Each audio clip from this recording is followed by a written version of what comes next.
So we are here all gathered from 9 FORTHEM universities.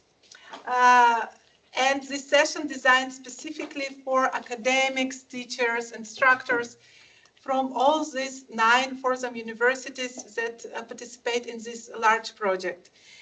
With this session, we would like to start more collaborations to inform you on those collaborations which exist in the field of joint teaching and learning. Our program for today would be first introducing the concept of internationalization of teaching, then a very brief overview of virtual exchange, its benefits, risks. Then we go to team teaching essentials. Then we have a larger session on COIL, collaborative online international learning. Then we dedicate a few minutes to hybrid teaching and learning, so-called short-term schools. Then we summarize all the information that was provided today. We have organized this session with a team. My name is Anastasia Kurasheva, and I'm giving the word to the first team member in this group is Esther Enjuta from University of Valencia. Hello, good afternoon. We will be starting with a very brief, very short introduction to, first of all, to FORTHEM, because probably most of you have heard of FORTHEM, but probably many of you do not know much about FORTHEM. FORTHEM is a European university. It is our European university. The idea of European universities came out from, I guess it was from France, President Macron, in fact. And it was in 2017 that the European Council decided to create a European university as strategic partnerships with the main goal of creating bottom-up networks of universities. Right now, we are more than 60 European universities involving almost 500 higher education institutions. They wanted to set up some 20 European universities. This is a great success. What is FORTHEM in numbers? We are more than, we have the 9 universities, more than 200,000 students, some 13,000 administrative staff, 17,000 academic staff, 18 campuses and 35 external campuses, partners, excuse me. You can see that our European university is composed of our 9 universities in Norway, the University of Agder, in Finland, the University of Jyväskylä, in Latvia, Riga, in Poland, Opole, in Romania, Sibiu, in Germany, Mainz, in France, Dijon, and Palermo in Italy, and Valencia in Spain. This is our force, this is our strength. This is what we have to build the community of our European university, because we have this huge, this pretty big audience and this task force, the numbers I just gave to you. In FORTHEM, we have 5 missions, and we won't go over all of them because this is a very short introduction, but in the European Campus Mission, it states that we have to study in the grant agreement. We committed to enable students from all 9 universities to study in any of the FORTHEM universities, physically or virtually. So this is the goal that gathers all of us together today. We are going to talk about these modalities, these types of exchanges as easy, in principle, ways to internationalize the university community. So right now, our colleague Pavel Andreychuk from Opole will give you the umbrella and an overview of the virtual exchanges. Okay. Thank you very much for the floor. Hello, everyone. My name is Paul, and today I would like to introduce you to the world of virtual exchange. And in this brief session, I would like to tell you what virtual exchange, or simply VE, is, where did it come from, how big it is, what are its variations, and above all, as the title of the presentation says, what are the main benefits and risks associated with VE. Let me start by saying what a virtual exchange is. According to the most commonly cited definition called by Belz, virtual exchange involves the use of internet communication tools by internationally dispersed students of language in institutionalized settings in order to promote the development of foreign language, linguistic competence, or intercultural competence. In a similar, quite newer definition, Dolly and Vinagre state that the virtual exchange is the process of communicating and collaboratively learning with peers from different locations through the use of technology. Here are those two definitions. We'll also send you the slides later, so don't worry if you don't catch it. To be absolutely clear and academic, I also have to inform you that the virtual exchange is actually an umbrella term, as Esther introduced, for many and very other similar or actually identical activities that used to be called differently over the years, as seen on the slide. In fact, virtual exchange had its roots in the field of language learning, where it was called telecollaboration, but over the years it changed over its name for several times actually to finally become virtual exchange. Likewise, similar activities were independently called differently in other fields, which at some point caused some confusion and thus demanded consolidation, which we in turn did with the term virtual exchange. As a result, as you can see on this graph, from around 2017, there is an attempt to unify all these forms under one common name, virtual exchange, which already seems to be working at this partially, especially in terms of collaboration. We also decided that this term virtual exchange, and we decided to use it for our panel today, since we believe that virtual exchange can be successfully used in pretty much any field, and also in many forms at our universities. Also, the European Commission is very much in favor of using this term, and you will see it all over as the key term, so hence we are using this as well. Having established this, structurally, virtual exchange can be divided into two main modes, so synchronous and asynchronous, and each of them can be also either or written. Synchronous VEs can, for instance, take the form of video conferences, chats, or take place in virtual realities or virtual worlds, while asynchronous VEs are usually mediated by blogs, emails, or discussion forums. At this point, it is crucial to highlight the overall growth of studies devoted to VE over the years, here between 1995 and now. And particularly in recent years, we can observe an exponential growth of studies devoted to VE. And yes, as you can see, between 2018 and 2022, for instance, there were between 200 and 400 new articles on this topic per year based on just the Scopus database, which, as you probably know, is quite comprehensive. What is more, a significant number of papers devoted to VE were published during and after the COVID-19 pandemic, naturally. So from 2020 onwards, when pretty much all of the branches of education had to switch to emergency remote teaching, which in turn led to an increased interest in VE.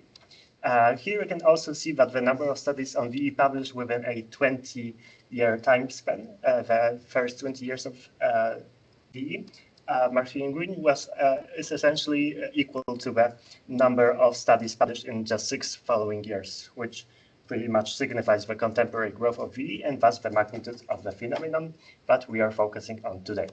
And here, just quickly, are the top 5 advantages and disadvantages of VE based on a meta-analysis which I conducted for you, or a synthesis, so as you don't have to read it all.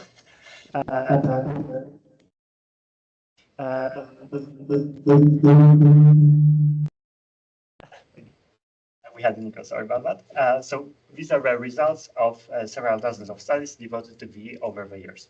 So starting from the advantages, and number 1, VE is considered an authentic learning environment, and this finding is particularly vital for the social constructive standpoint, since the authenticity of VEs contributes towards increasing students' interest, engagement, and motivation towards learning. Then number 2, VE offers significant learning gains in all classic language skills and facilitates the development of students' grammar, pronunciation, and vocabulary. And here I have to note that all these results, as mentioned before, are so much pronounced in the whole literature, the whole overlook, since they mostly come from the field of language learning. But coming back to more general ones, we allow students for immense cultural growth, and particularly in terms of intercultural communicative competence, as defined by Byram, and intercultural sensitivity. If you're interested in the field of culture, that might be something for you to explore as well. VE also, number 4, allows learners to develop a myriad of skills. And here, just to mention a very few number, for instance, it's teamwork, communication skills, or ICT skills. And these are the ones that appear the most commonly in the literature. And the last one from advantages, number 5. So these are highly enjoyed by students and they raise their enjoyment levels and thus also boost their learning gains in all aspects. And now the disadvantages, and this, obviously there are some as well. So number 1, VEs are quite difficult to organize and need to be carefully planned, mainly due to the fact that they involve multiple actors, such as students, teachers, school authorities, parents, researchers, etc. And this is also due to very complex and multimodal and digital character. Number 2, from disadvantages, these constitute a significant workload for both participants and instructors, not only in terms of the actual project, but also pre-planning.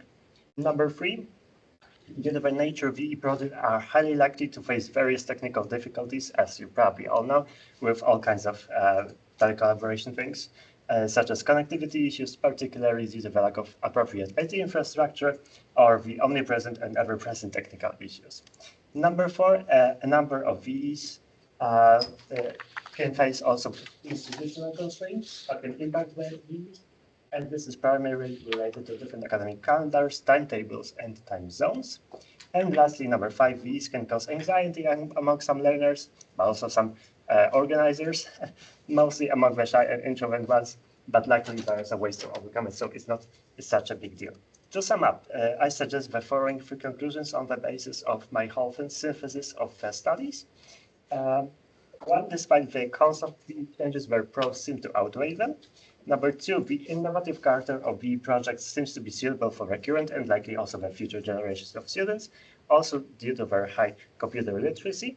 And 3, the knowledge and practice amassed over the years of VE on this topic and the sources coming primarily from tertiary education, which is actually a fact, but the main source of the whole literature, allows us to design and fully implement functional VE activities without committing much of the mistakes from the past. And that will be all from me for now. Actually, thank you very much. And if you have any questions, well, we'll be more than happy to answer them, probably towards the end of the session if we have some time. If you want to, there are some also references I can send you, but probably will include them in the email. So that's all from me. Thank you very much.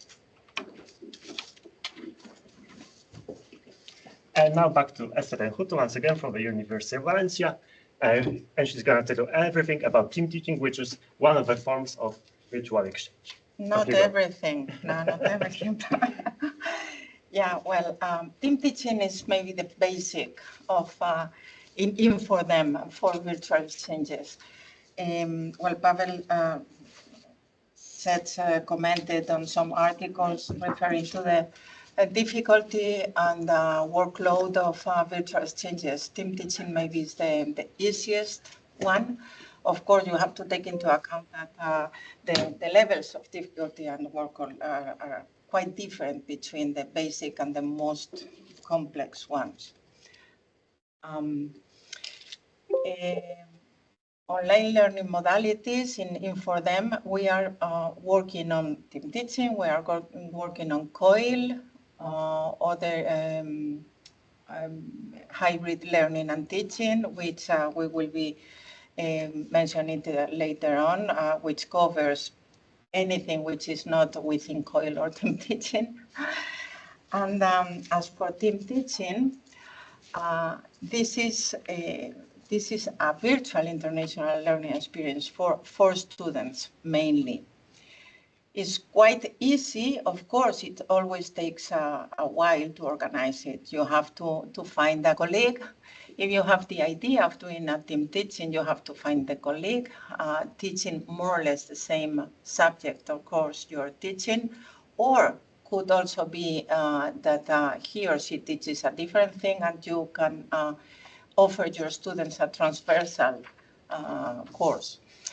It has to take at least 2 sessions because local students will be online, will be in their classes, and the other students, the other university students will be connecting online, and the opposite. When the other teacher taught his or her class, the local students will be connecting online. So at least 2 sessions or 1 session in two parts. How to find a team teaching partner? Well, we have developed a procedure which is in the website. We have a form which is quite simple to complete.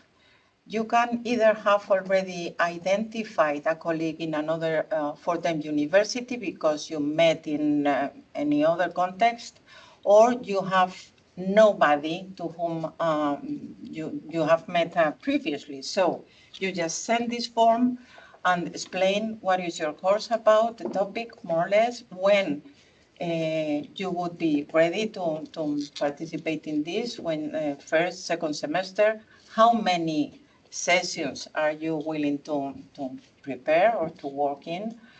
And then from the FORTHEM offices, we send this proposal to our colleagues, to the departments, where we can think that can be fitted, that the proposal can be responded in a positive way. In the FORTHEM offices, we are ready to assist you in any other issue. Whenever you have a response, you get a response and you start working on the development of the classes, we are ready to clarify any issue that may arise. Some team teaching activities which have been developed so far, you can see them here. Some in engineering, in economics, in law, philosophy, or communication. I'd like you to pay attention to the number of students involved, from 25 or 27 up to 196.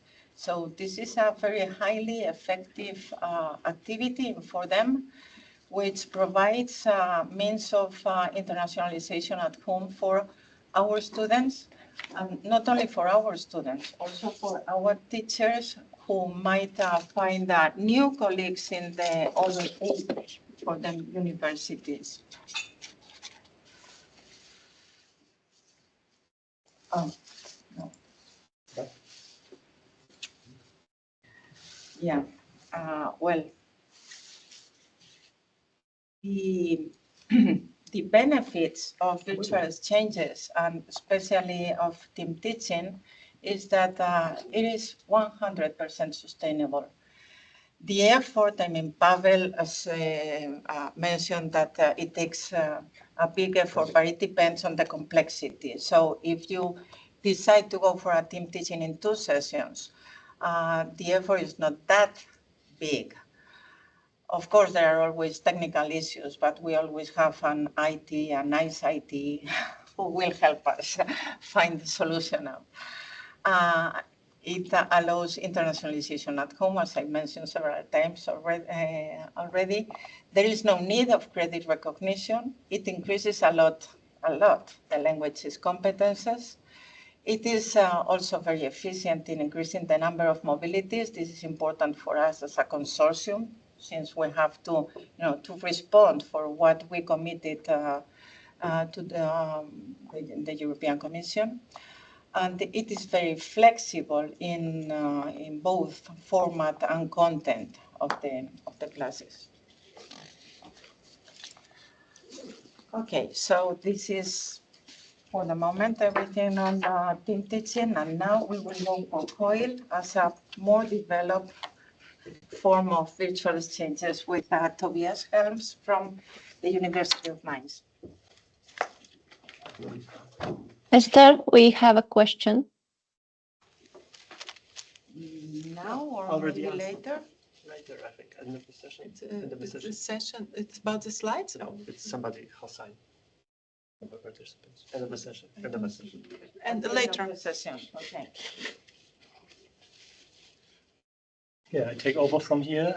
Hi, welcome to the COIL part. My name is Tobias from JJU University. Hope you're doing all fine behind your screens. We are watching here these super huge screens, so I'm happy to see many familiar faces around, new faces, familiar faces. Hi, Cynthia. Hi, Anna. Great to see you here. So about collaborative online international learning. Let's begin with a question, right? Question I was asking me yesterday. When is FORTHEM most effective? In my personal perspective, that's just me now. Our alliance shines brightest when learners come together, right? One could say like people over project milestones. So in my humble opinion, COIL virtual exchange, like we learned about virtual exchange in theory by Pavel, could be one building block to bring more learners together. And with learners, I don't just mean like the students, which of course they're the most precious part of the FORTHEM Alliance from my point of view, but with learners, I also mean like us. So COIL, what is COIL? If you talk about COIL, you meet people start talking about COIL, they're like nodding, yeah, COIL, and then a few minutes later, you know that you're like just talking about completely different things. COIL is like Andre really, explained to us, it's just one option for realizing virtual exchange, right? And the question connected to COIL is always, how could I organize a course in such a way that students and university teachers, that's part of the magic, can benefit from internationalization experiences even without physical mobility and without turning such an endeavor into an administrative nightmare. If I could, I would underline this last sentence, without turning such an endeavor into an administrative nightmare. So one possible solution for this, only one, would be COIL. So the acronym stands for Collaborative Online International Learning. So my aims for today, for this short presentation, are twofold. First of all, I would like to provide you a hands-on definition, basically some COIL essentials, and leaving theory aside. So Pavel also already highlighted some theoretical aspects. I will leave this apart, hands-on, craftsman's perspective, right? So afterwards, I will invite you to participate in an interactive workshop session on COIL, where we aim to harvest your ideas. And I'm really happy that some of my colleagues, which are here, like Pavel, and two colleagues, Ines and Sonja from JJU Mainz, will help me. But we come to this workshop point. Later, I will explain more about it. So first of all, ladies and gentlemen, the first wall of text, collaborative online international learning, definition. So what is COIL? It's a form of online teaching collaboration between instructors or university teachers at universities in 2 or more different countries. Like Anna, who's with us today, she set up a COIL, she was involved and set up a COIL with even more universities being involved. What a nightmare, but it works. So the format is based on direct, digitally supported exchange between students and university teachers. It's a specific form of virtual exchange. This is the umbrella term. Pavel pointed this out already. And there are many similar teaching formats, but the acronym COIL has come to dominate the discussion, from my point of view, at least if you look around like Europe, other European universities. It was coined like in the early 2000s in the US, but we're leaving history aside. This is all hands-on, what it is about, just the essentials. It's an internationalization measure in the sense of buzzword alert, internationalization at home. And how is it implemented? what you do with COIL is like you link two courses or more courses even through a phase of intense online collaboration, which is often then described or called like the COIL module or the COIL phase. So what COIL is, it's not something super, you find all kind of blah blah on the internet, like it's like a new philosophy, a new approach to pedagogy whatsoever. But you know, hands-on, again, it's just a curricular intervention, right? COILs last for several weeks. You have courses, you connect them over several weeks. That's it, by means of online communication. After that, super important, please memorize this. Students return to their own courses. The goals and potential benefits. We have an internationalization experience for students and theoretically also for hopefully for the instructors involved. It promotes intercultural competence and digital competence, super important key competences, you know, this whole blah blah about future skills. It can support the development of foreign language skills, like talking, being forced, you know, to talk, communicate in English or some other language. It can prepare participants for physical mobility programs, summer schools, etc. So it's not either virtual mobility, virtual exchange, or physical mobility. I think the greatest thing is basically to link this, like to ignite like curiosity in students, and maybe like a year later on they go abroad, but better prepared. And COILs involve comparatively low administrative effort. So if you compare it to other measurements, right? So and one trick is that the assessment of the students always takes place at one's own university, right? And this is really important because this can be credit recognition. It's such a minefield still. Makes it easier. It facilitates interdisciplinary teaching collaborations, can create synergies for instructors, like people teaching together and then maybe hopefully doing something else, you know, applying for a joint research thingy or something. And this is an important point. I promised you not to talk about theory, but its impact studies at least suggest that COILs can have like measurable effects. So question for me, for you, for all of us, do COILs offer an opportunity to bring more FORTHEM students and FORTHEM university teachers into direct contact? Because I think that's what we need, more people, more FORTHEM people talking together, getting into direct exchange, right?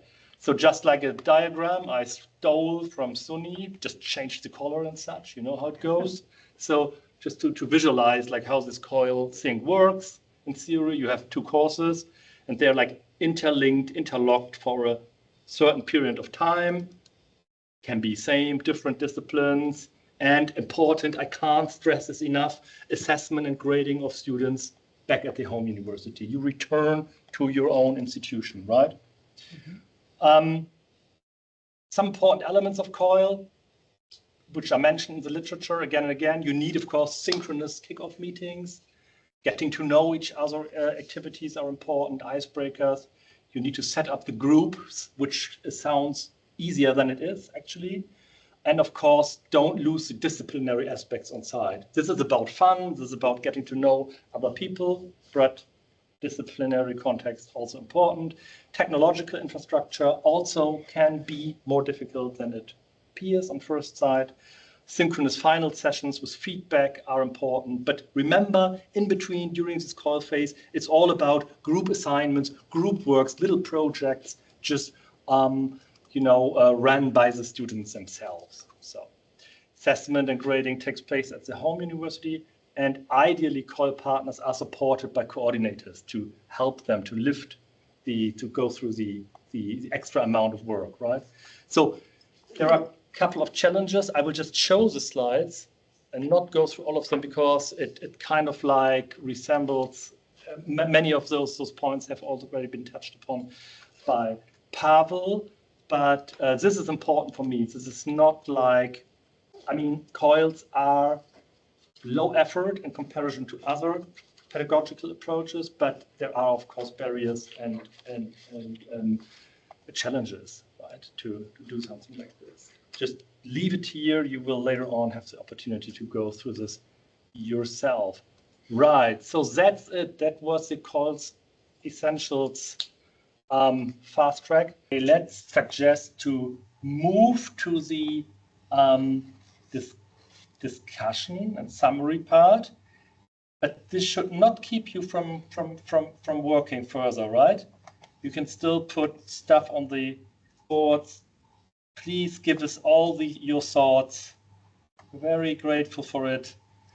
But I would like now ask my colleague Ines from JGU. Ines, are you with us?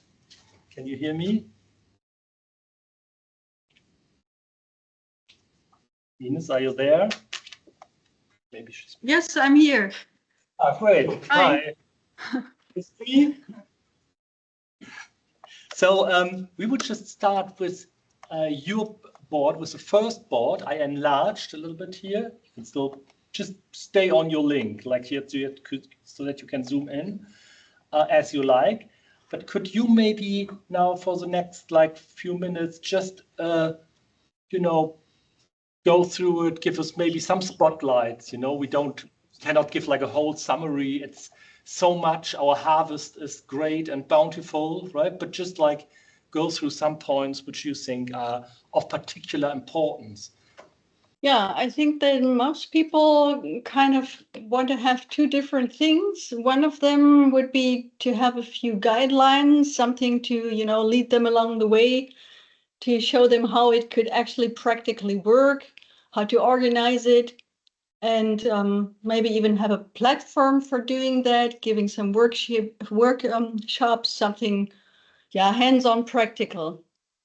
And the other part that people seem to be very interested in is finding somebody actually who can do it together with them to facilitate some kind of contact and communication, so that the people who are willing to take such classes and to do a COIL would be brought together. So those are the two big areas that seem to be coming up.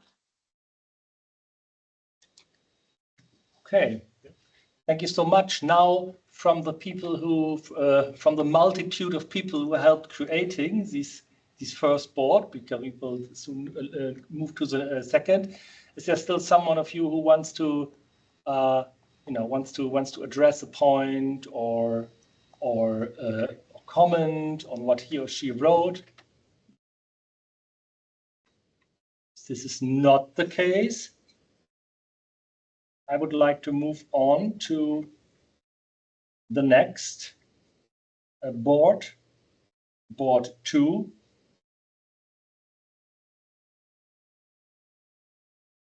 Which will be summarized, highlighted by my colleague Sonja from JGU. Sonja, also happy to see you. Great you could make it. Please. Yeah, right. Hi, happy to see so many people participating. I tried to get a short overview of the board. There were many good ideas and I tried to summarize them.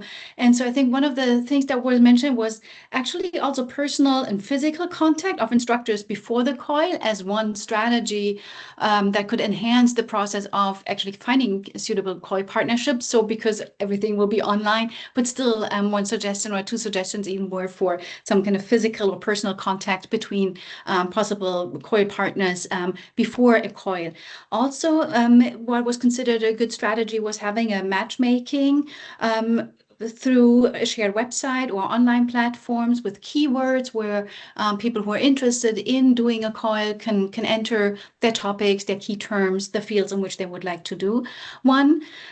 Also in line with this would be the idea of a list with ideas for future COILs and a best practice list of COILs that have already been successfully completed. Workshops for instructors, for those who want to do a COIL. I think that kind of ties in with the earlier board of actually, how can we as instructors who do a COIL be actually instructed to be able to set up one. Also linking COIL to existing partnerships and cooperations. For example, through Erasmus was named as one good strategy.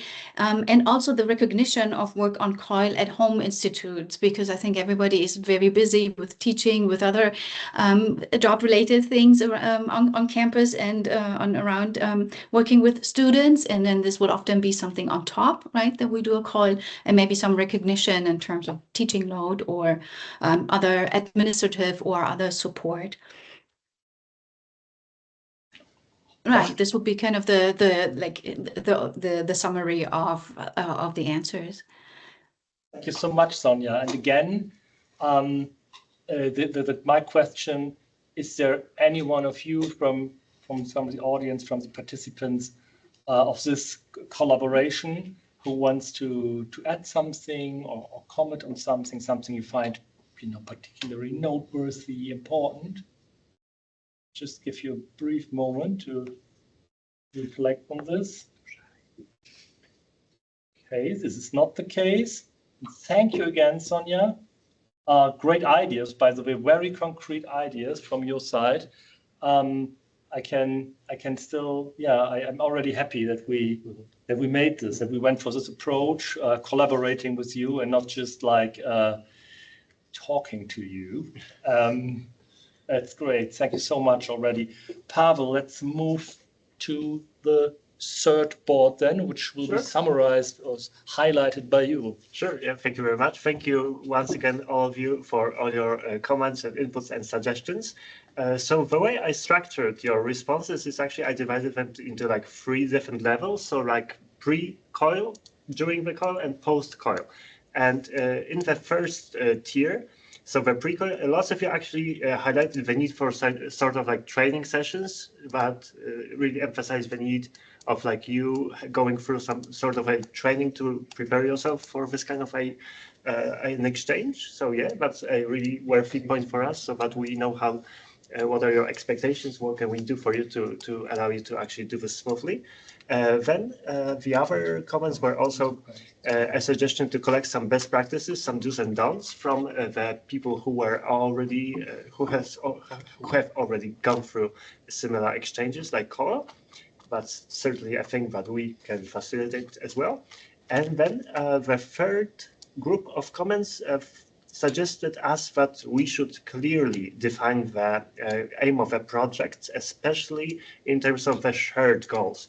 And that is really important in terms of team teaching, where you actually have to have those goals aligned perfectly within at least two institutions.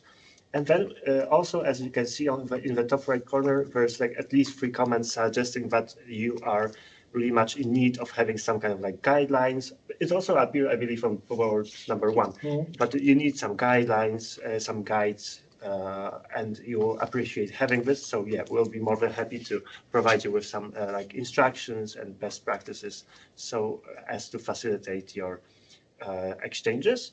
There were some comments about like how can we help you during the exchange, and yeah, there's really nice comments about including some extra people during the exchange. So usually it refers to like having a technical person who should be in charge of like the technical aspect of the exchange, because it might be actually quite hard to handle it on its own when you're both the teacher, the lecturer, and then have to take care of all the IT stuff. Some of the lecturers might not be able to do this on their own, so it will be certainly nice to have a guidance and a help here.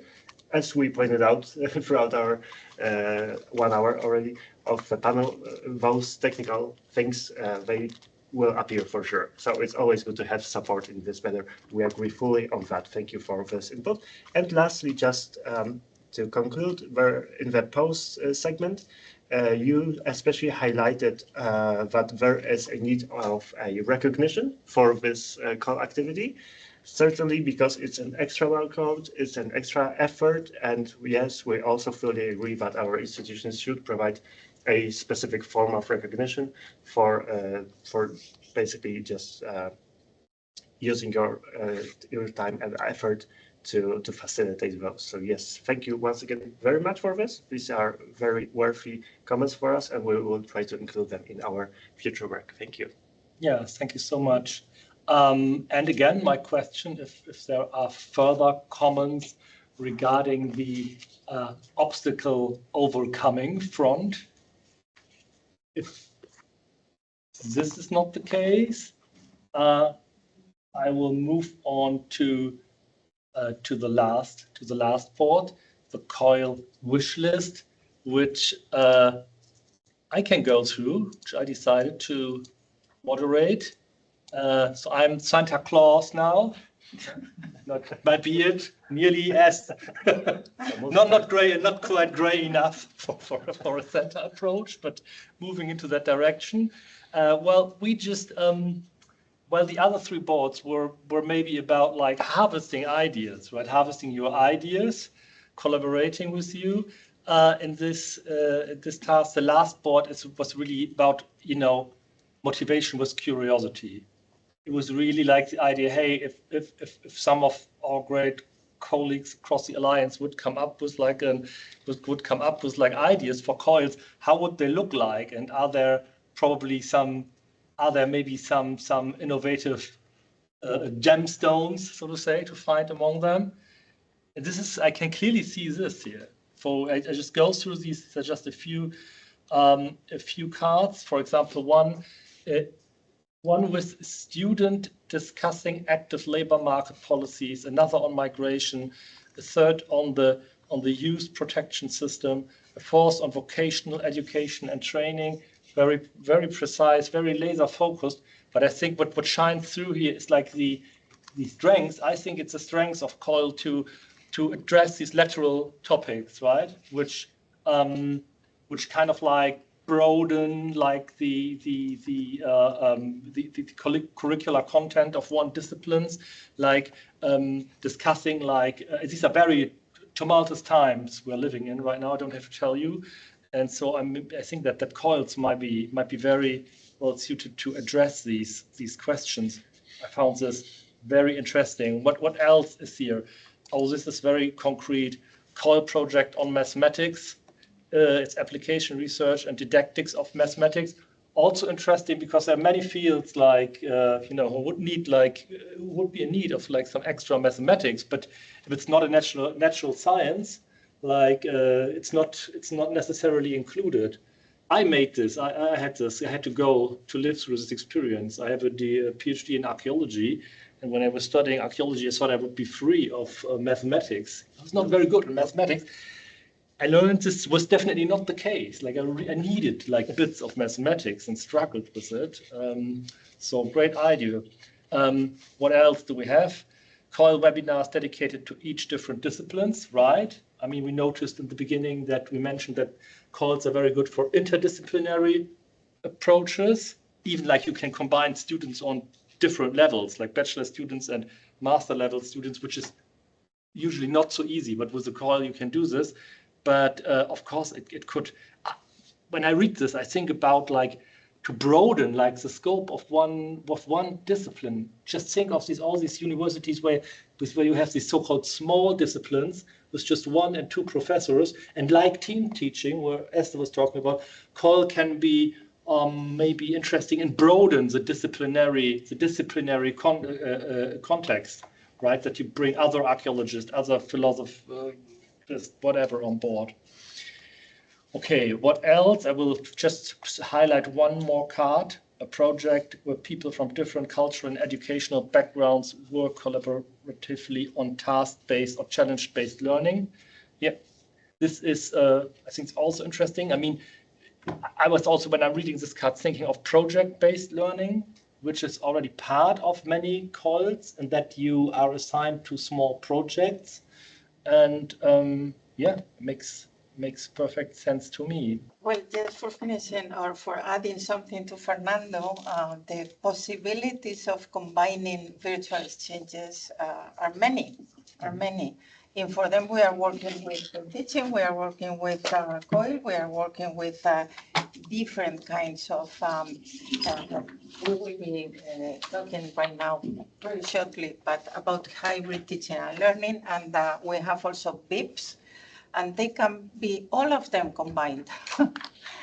We rely very much on you. I mean, the academics who are willing to work on this, because possibilities, I mean, we do have.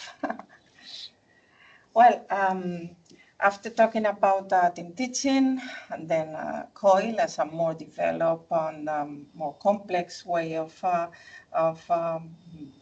developing a virtual exchange, We would like to finish this review of possibilities in FORTHEM with what we call hybrid teaching and learning in general, which is for us the umbrella under which different activities carried out in a virtual and or hybrid format and non-formally categorized have been covered.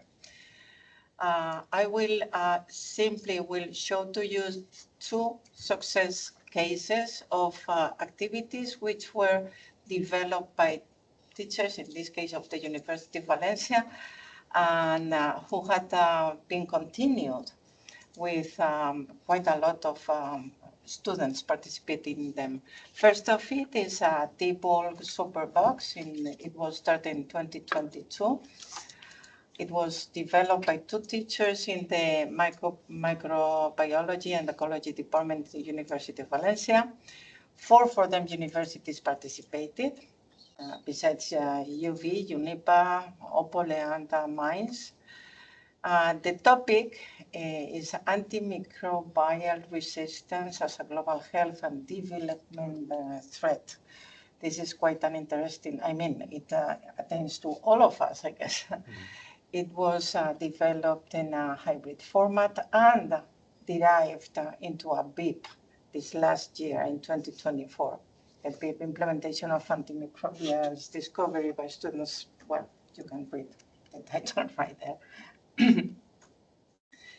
The main and most outstanding feature in this activity was its multiplier effect. You can see some numbers here. The students in UV, participating in the UV were 25. 57. They visited 25 high schools in Valencia, and they reached 3,000 high school students. Then it was, they were visiting Opole, and then UNIPA, and then Mainz. So in Opole, 30 students participating in this virtual exchange, hybrid exchange. They visited 5 high schools and reached 310 high school students. In UNIPA, well, the numbers for university students, 5 high schools, 200 high school students. And in Mainz, 3 students, 1 high school, and we do not have the record for how many high school students they reached. But the numbers you can see are very good numbers. This is important, very important for us, because whenever we prepare an activity, an academic or any administrative staff want that everybody knows about it, because we think it has a value.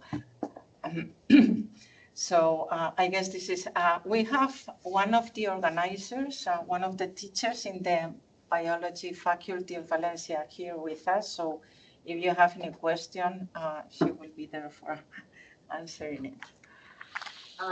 Another success case was cellular signaling.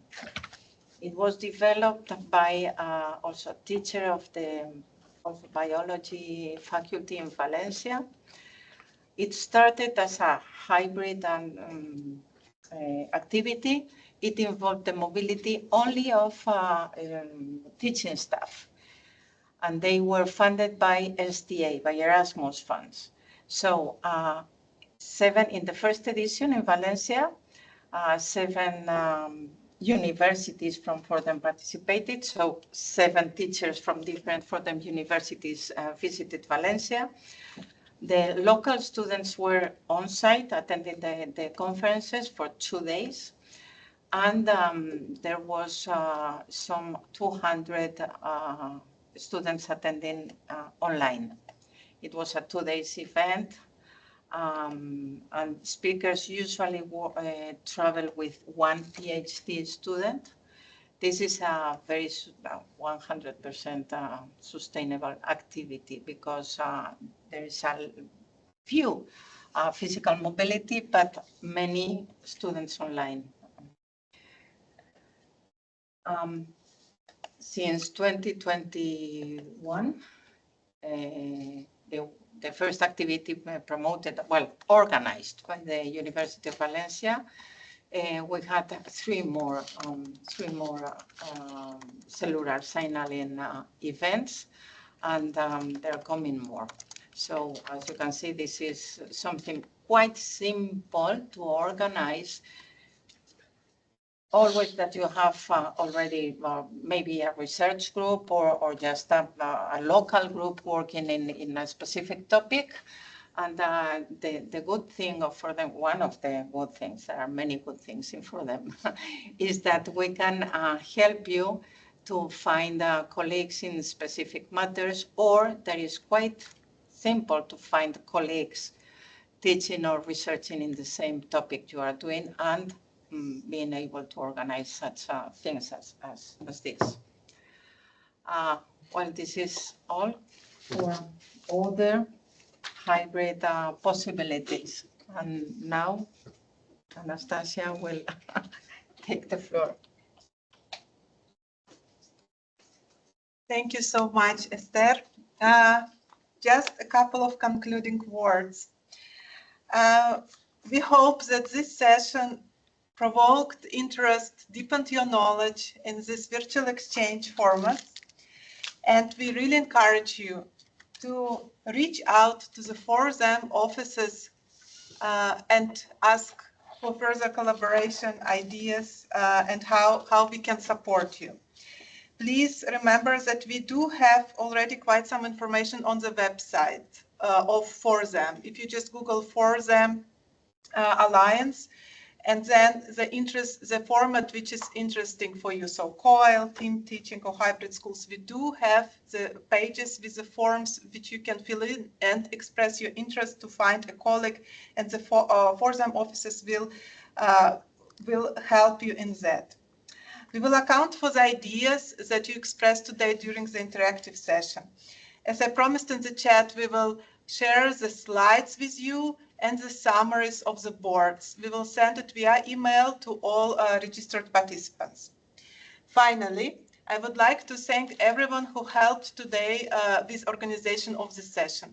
Some of members of our team, you just heard the talks from them. So this is Esther, Pavel, and Tobias. But I would like also to bring attention to two people who helped us. This is Cynthia Kastera from University of Latvia, who took enormous effort in organization of all administrative things like registrations, creating links, now managing this session behind the scenes. Cynthia, thanks a lot to you. This could also happen.